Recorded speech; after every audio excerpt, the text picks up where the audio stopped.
അന്ധവിശ്വാസവും അടിമത്തവും മനുഷ്യനെ ദുർബലനാക്കിയ കാലത്ത് മനുഷ്യനിൽ തന്നെയാണ് ശക്തിയും ദൈവവും എന്ന് പ്രഖ്യാപിച്ച സന്യാസിയാണ് സ്വാമി വിവേകാനന്ദൻ.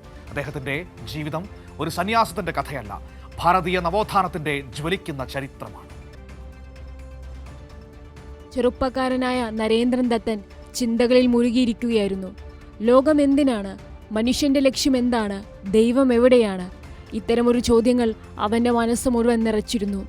ഒരു ദിവസം അവൻ ശ്രീരാമകൃഷ്ണ പരമഹംസനെ കണ്ടുമുട്ടി.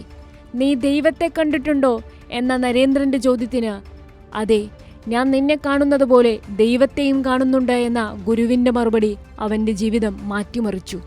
ഗുരുവിന്റെ മാർഗനിർദ്ദേശത്തിൽ നരേന്ദ്രൻ ആത്മീയ സത്യങ്ങൾ തിരിച്ചറിഞ്ഞു.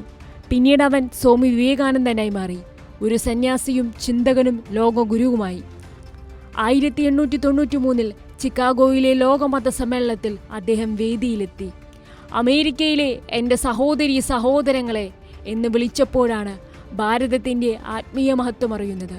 അപരവിദ്വേഷമോ സമൂഹത്തിൽ ഭിന്നിപ്പുണ്ടാക്കുന്നതോ അല്ല ആത്മീയതയുടെ മഹത്വം, മറിച്ച് എല്ലാവരെയും സഹോദരങ്ങളായി കാണുക എന്നതാണ് വിവേകാനന്ദൻ പഠിപ്പിച്ച ചിക്കാഗോ പ്രസംഗത്തിൽ നിന്ന് ലോകം മനസ്സിലാക്കിയത്.